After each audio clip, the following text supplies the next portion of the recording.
शांति।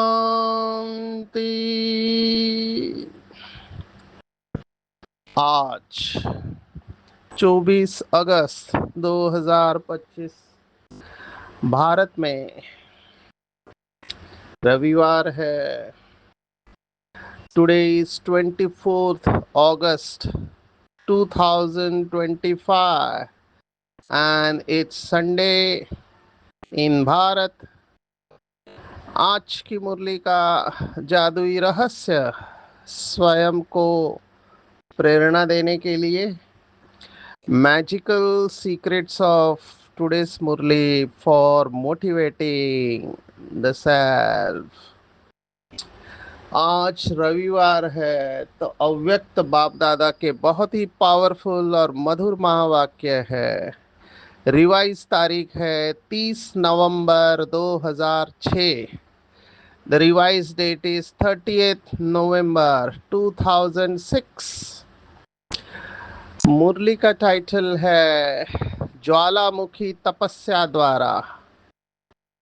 मैंपन की पूंछ को जलाकर बाप दादा समान बनो, तब समाप्ति समीप आएगी। एक मुरली के अंदर सब कुछ आ गया है। टारगेट आ गया है, विधि आ गई है, सब कुछ। ये मुरली बहुत अच्छी रिवीजन मुरली है। बाबा की सभी बातें बाबा ने सार रूप में बताई हुई है। इसलिए अव्यक्त मुरलिया बहुत लोगों को, खास करके जो पढ़े लिखे बाबा के बच्चे हैं, पीछे आए हुए हैं, उनको ये बहुत आकर्षित करती है, क्योंकि एक मुरली में इतनी बातें बाबा ने बता दी है। अगर हम इसके ऊपर चिंतन करें तो समय कम पड़ेगा। मेन बात बाबा बार बार कह रहा है, ज्वालामुखी तपस्या। तो ये फंडामेंटल है। आप कितने भी पुराने क्यों ना हो, कितने भी पढ़े लिखे क्यों ना हो, कितनी भी सेवा भले आपने नहीं की हुई है, लेकिन अगर योग में ज्वालामुखी तपस्या नहीं है तो संस्कार परिवर्तन नहीं होंगे। मुझे कई लोग पूछते हैं कि ऐसा क्या है कि इतने पुराने होने के बाद भी कई लोगों में गुस्सा नहीं जा रहा है। मैंने कहा वो मुश्किल है। गुस्सा जीतना मासी का घर नहीं है। गुस्सा, काम और क्रोध, ये दो विकार जीतना इजी नहीं है। ये तो हमारे साथ स्वयं शिव बाबा है, सर्वशक्तिवान है, इसलिए हम बचे हुए हैं। मैं तो यही मानता हूँ।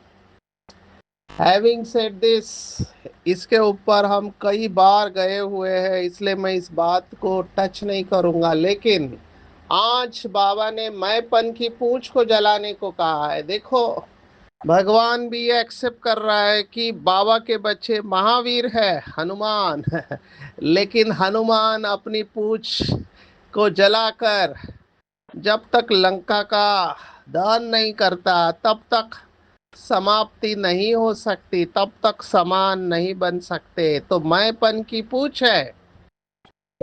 तो बातें तो रिवीजन की है। बाबा ने कई बार कहा है कि मैं और मेरा, ये दो शब्द है। ये दो शब्द गिराते भी है तो उड़ाते भी है, सिर्फ यथार्थ रूप में लेना चाहिए।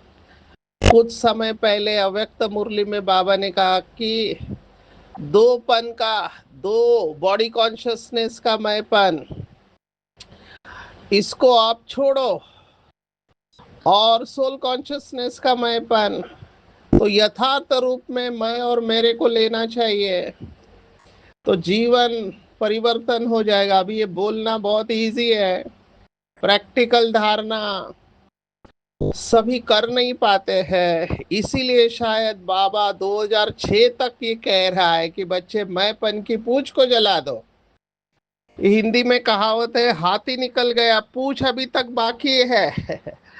बाबा ने खास ये कहा कि जैसे आप आगे बढ़ते जाओगे तो माया रुस्तम बनेगी, या रॉयलपन का मैंपन या सूक्ष्म माया वार करेगी। शायद ये वही बात बाबा कह रहा है।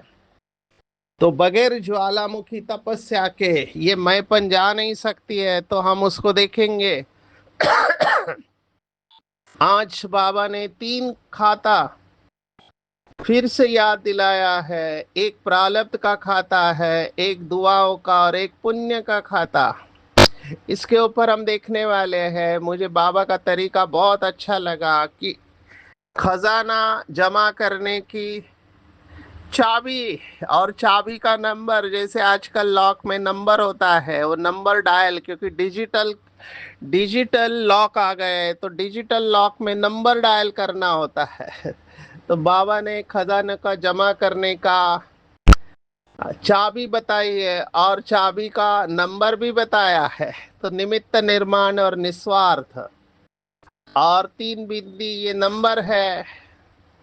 और फिर खजाने को बढ़ाने की विधि बताई है, दृढ़ता।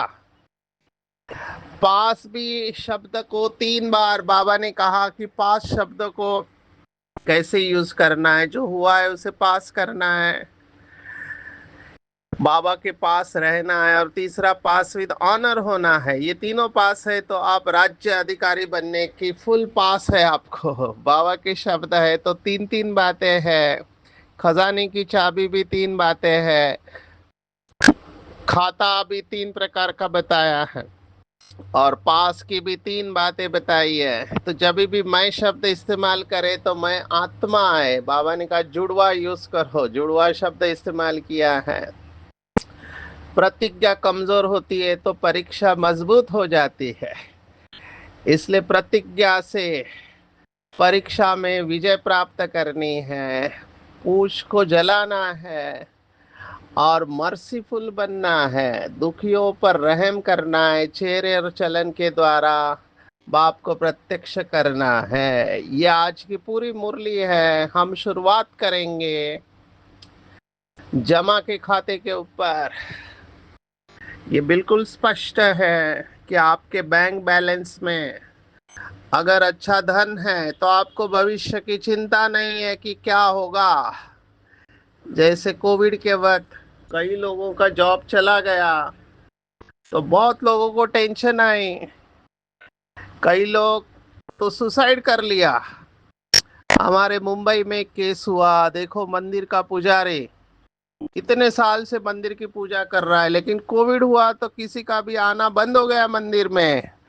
अभी वो गांव जाना चाहता था, लेकिन वो सर्टिफिकेट नहीं मिल रहा है गांव जाने का, पुलिस का।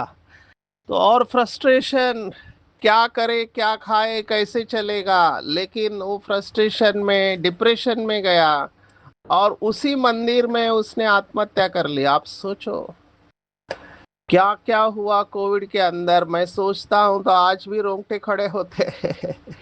मैंने 2 साल कोविड में ड्यूटी किया। अभी ये अस्थमा, एलर्जिक राइनाइटिस, ये बीमारियों के साथ में, और ड्रग्स की एलर्जी है तो वैक्सीन भी नहीं ले सकते इस हालत में, और उसमें भोजन बंद। बहनों ने कहा आप कोविड पेशेंट देखते हो, हमको भी हो जाएगा, आप अपना खाना खुद बनाओ। ऐसे ऐसे पेपर आए। लेकिन मैं वही देखता हूँ बाबा के महावाक्य कि एक बल एक भरोसा जो चलते हैं, और जिनका निश्चय बिल्कुल पक्का है, उनके जीवन में पेपर जरूर आएंगे। अगर उनका जमा का खाता है तो वो जमा के खाते से माया के ऊपर विजय प्राप्त करते हैं। तीन प्रकार के खाते बाबा ने बताए। एक, पुरुषार्थ द्वारा श्रेष्ठ प्रारब्ध। पुरुषार्थ और प्रारब्ध कनेक्टेड है। जितना हमारा पुरुषार्थ श्रेष्ठ होगा उतना प्रारब्ध भी जमा होगा। कर्म और फल का सिद्धांत। तो श्रेष्ठ पुरुषार्थ द्वारा श्रेष्ठ प्रारब्ध बनाना। पुरुषार्थ की डेफिनेशन, एक्चुअली पुरुष के लिए किया गया कर्म पुरुषार्थ कहते। पुरुष आत्मा को कहते हैं, संस्कृत में है। संस्कृत में पुरी में रहने वाला पुरुष आत्मा, तो उसके लिए आप जो कुछ भी करते हैं वो पुरुषार्थ। मम्मा की डेफिनेशन हम सब जानते हैं, एक बार की हुई गलती दोबारा नहीं करना, ये है सच्चा पुरुषार्थ। तो श्रेष्ठ पुरुषार्थ माना बेहद में रहना, बेहद की विश्व की आत्माओं के लिए संकल्प करना। ये दूसरे खजाने के साथ जाता है, दुआएं। बाबा ने हमेशा कहा कि सेवा करना है, लेकिन सेवा करते समय ध्यान में रखना है कि जिसकी सेवा की वो भी संतुष्ट हो जाए, सेवा करने वाले भी संतुष्ट हो जाए।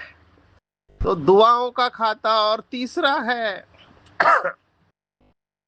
मन वचन कर्म संबंध संपर्क द्वारा बेहद के निस्वार्थ सेवा द्वारा पुण्य का खाता। तो तीन प्रकार के खाते हैं। निस्वार्थ सेवा मुझे बहुत इंपॉर्टेंट लग रही है। ये निस्वार्थ शब्द बहुत इंपॉर्टेंट है। अगर सेवा में किसी भी प्रकार की हद की, किसी भी प्रकार की कामना है, स्वार्थ है, तो पुण्य आत्मा नहीं कहेंगे, पुण्य का खाता जमा नहीं होगा। और ये आत्माएं दुआ दे और ले भी नहीं सकते हैं। बाबा ने इसके ऊपर कई मुरलियां चलाई है। निस्वार्थ सेवा क्यों जरूरी है। एक मुरली जो मेरे जहन में बैठ गई, इतनी पावरफुल मुरली। बाबा ने कहा सदा प्रसन्न रहना चाहते हो तो दो बातें, एक निर्दोष दृष्टि और दूसरा निस्वार्थ भावना। ये दो बातें जिसकी बुद्धि में है वो हमेशा खुश रहेगा। और अगर आप गहराई में चिंतन करोगे तो यही दो बातों में फेल हो जाते हैं लोग। कहीं ना कहीं किसी न किसी रूप में स्वार्थ आ जाता है। मैंने इतनी सेवा की, एक आत्मा डिस्टर्ब होके आई और कहा मैंने इतनी सेवा की, मुझे पानी का ग्लास भी नहीं पूछा किसी ने।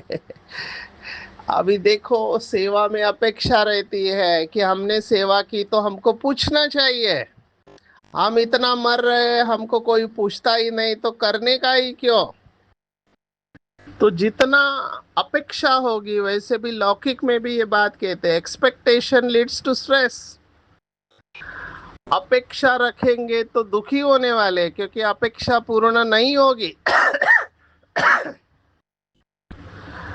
तो क्या करना चाहिए। तो बाबा का है कि वो कहावत है, नेकी कर और दरिया में डाल।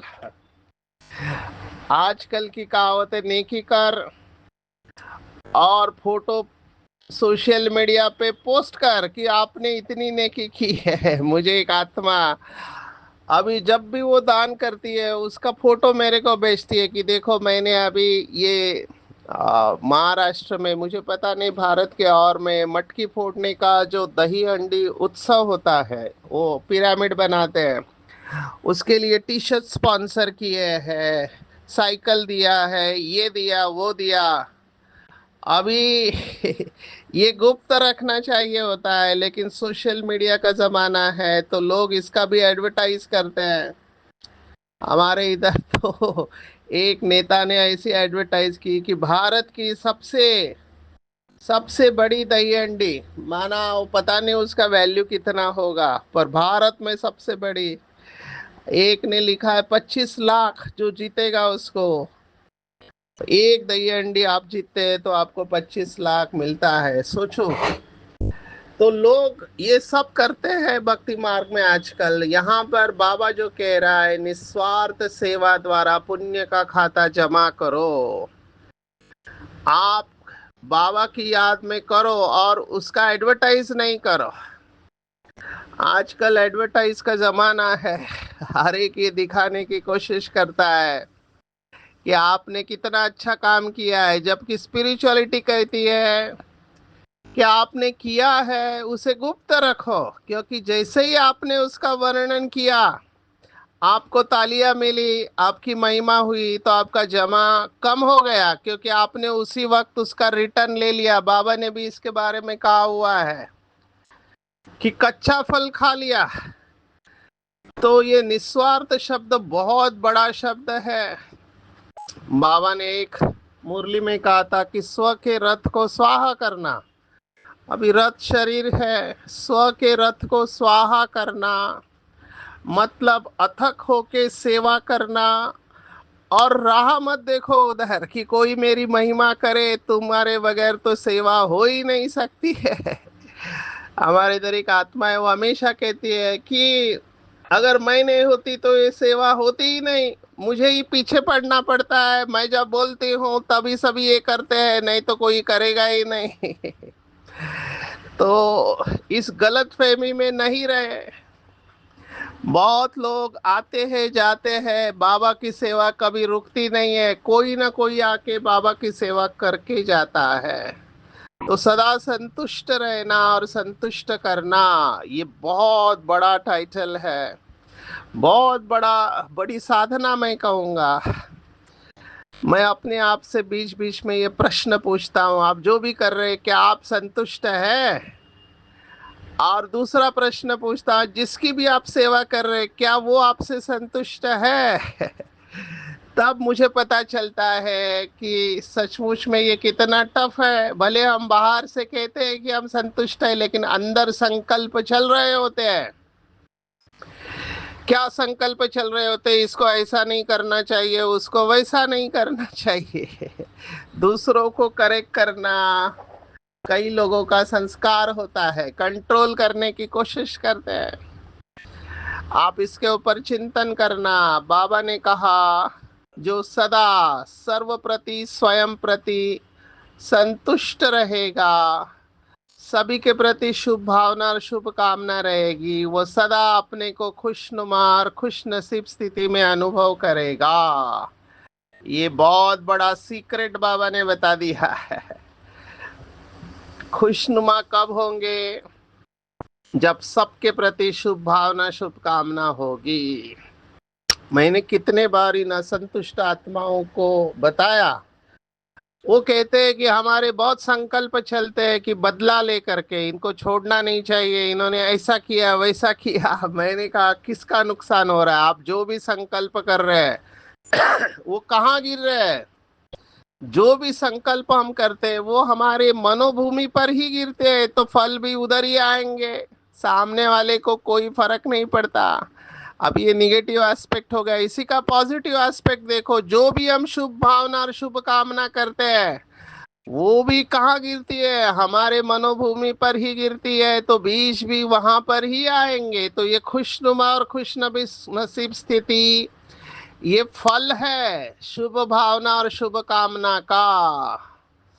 तो इसके ऊपर चिंतन करेंगे। और खजाने को बढ़ाने की चाबी निमित्त निर्माण और निस्वार्थ भाव। निस्वार्थ के ऊपर तो बहुत बोल दिया, निमित्त और निर्माण भी बहुत बड़ी धारणा है।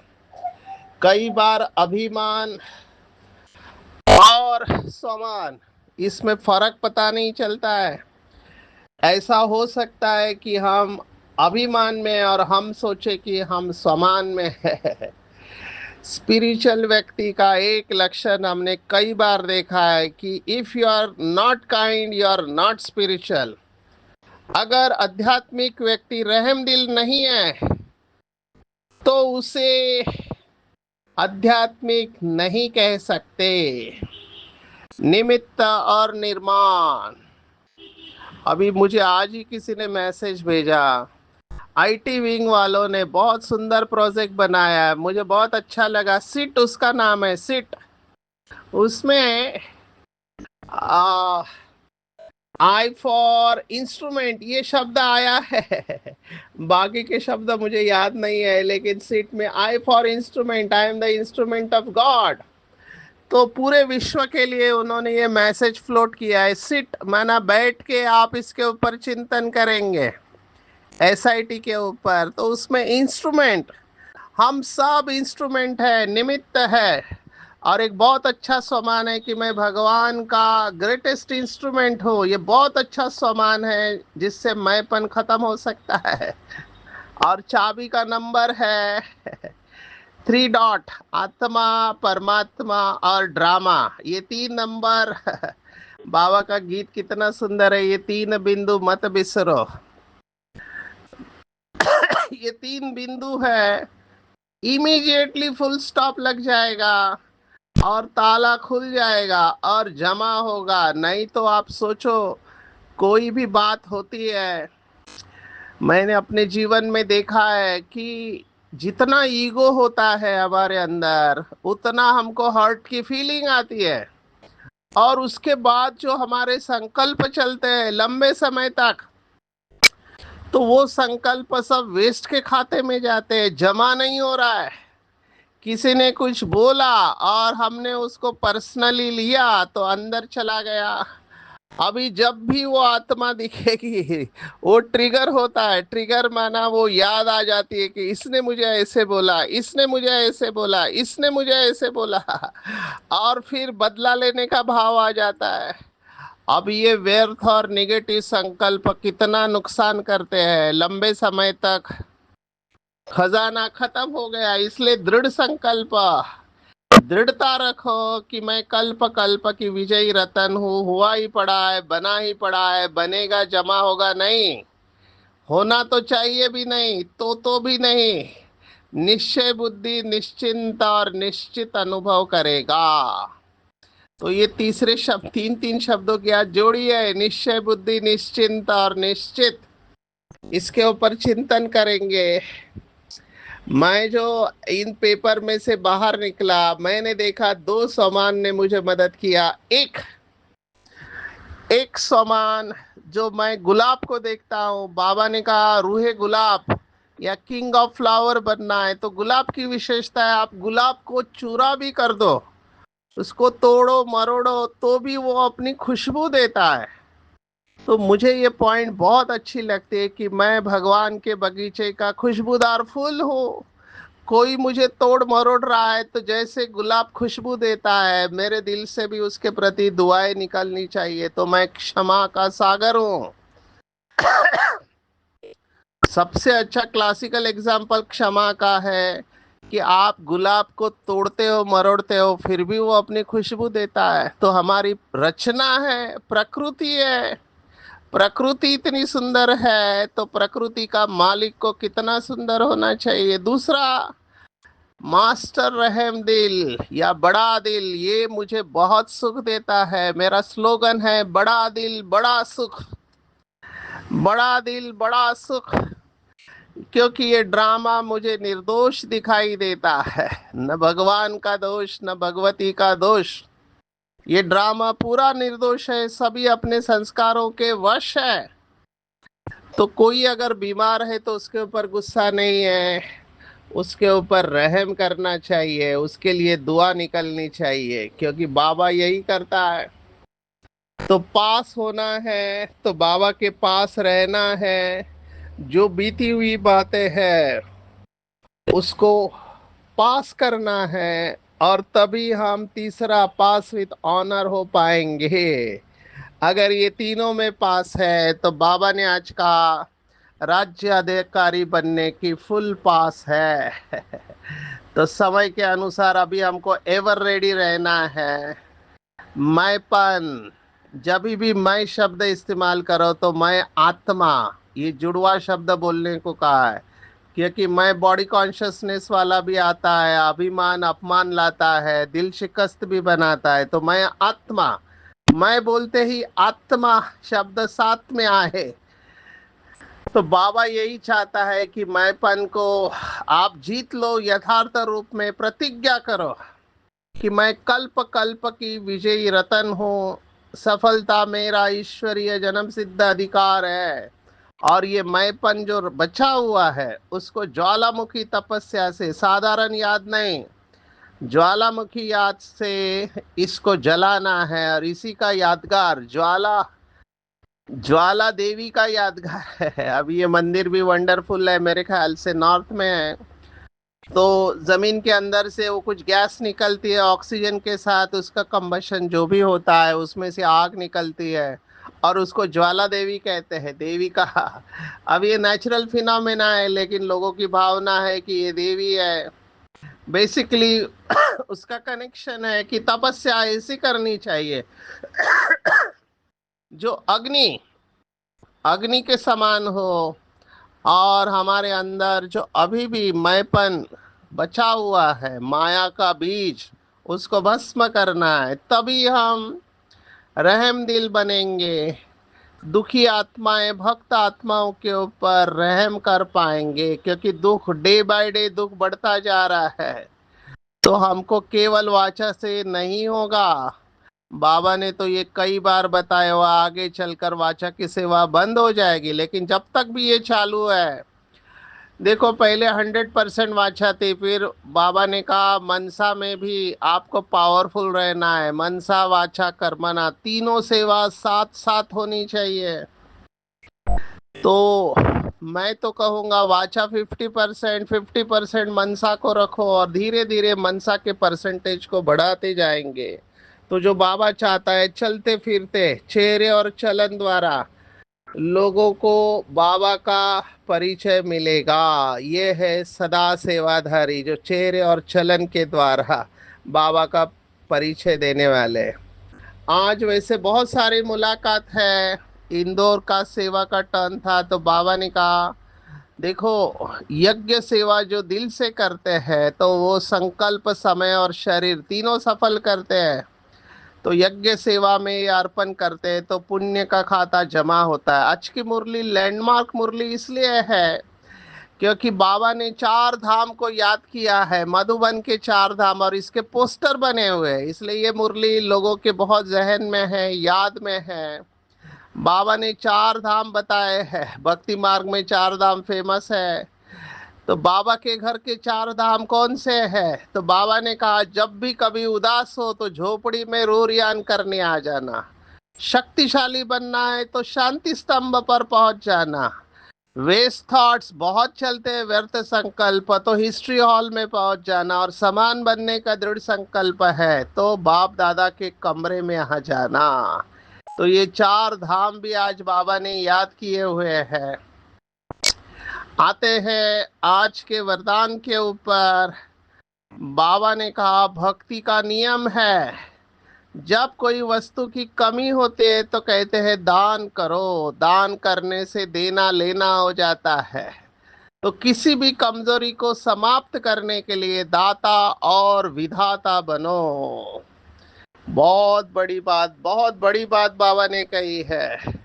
इसी के ऊपर चिंतन करेंगे तो भी लाइफ बहुत इजी होते जाएगा। कंटिन्यूअसली विधातापन की पॉइंट आ रही है वरदान में। तो बाबा ने कहा देखो, ये लाइन को लिखना चाहिए, जो भी अपनी कमी कमजोरियों को मिटाना चाहता है, ये लाइन अपनी आंखों के सामने लिखो। यदि आप औरों को बाप का खजाना देने के निमित्त सहारा बनेंगे तो कमजोरियों का किनारा स्वतः हो जाएगा। यदि आप औरों को बाप का खजाना देने के निमित्त सहारा बनेंगे तो कमजोरियों का किनारा स्वतः हो जाएगा। तो कमजोर संस्कार समाप्त करना है तो अपने दातापन के, विधातापन के शक्तिशाली संस्कार इमर्ज करेंगे। कमजोरी को टच नहीं करना है, वो मर्ज हो जाएगी, खत्म हो जाएगी। अपने श्रेष्ठ भाग्य के गुण गाते रहना चाहिए कि वाह मेरा भाग्य, वाह वाह बाबा, वाह ड्रामा, और वाह रे मैं। कमजोरियों के गुण गाएंगे तो कमजोरियां चिपक के रहेगी। बाबा ने कहा जिससे प्यार होता है उसको जो अच्छा लगता है वही किया जाता है। तो बाबा को बच्चों का अपसेट होना बिल्कुल अच्छा नहीं लगता है। जो कहते क्या करे, बात ही ऐसी थी इसलिए अपसेट हो गए। बाबा ने कहा अगर बात अपसेट की आती भी है तो आप अपसेट स्थिति में नहीं आओ, दिल से कहो बाबा और उसी प्यार में समा जाओ। तो अपसेट नहीं सेट होना है। आज की पूरी मुरली में टेक होम, तीनों जमा का खाता अच्छा करना है। तो निमित्त निर्माण और निस्वार्थ, तीन ये जमा करने की चाबी है। पुरुषार्थ द्वारा श्रेष्ठ प्रालप, संतुष्ट रहकर संतुष्ट करना ये दुआओं का खाता, और मन वचन कर्म संबंध संपर्क में निस्वार्थ सेवा, ये चाबी है। और चाबी का नंबर है 3 डॉट, आत्मा बिंदी, बाप बिंदी, ड्रामा बिंदी। खजाने को बढ़ाने की विधि है दृढ़ता की शक्ति। अगर राज्य अधिकारी बनने की फुल पास लेनी है तो बाबा के पास रहना है। जो बीती हुई बातें उनको पास करना है और पास विद ऑनर होना है। मैंपन के साथ आत्मा शब्द इस्तेमाल करो, मैं आत्मा। तो बॉडी कॉन्शियसनेस वाला दिल शिकस्त अभिमान अपमान वाले मैं से मुक्त हो जाएंगे। प्रतिज्ञा शक्तिशाली करेंगे तो परीक्षा कमजोर पड़ जाएगी और समानता आएगी। ज्वालामुखी तपस्या द्वारा मैंपन को जलाना है। रहम दिल बनना है। मनसा के साथ वाचा सेवा, वाचा के साथ मनसा सेवा, दोनों सेवा साथ में करनी है। थकना नहीं है।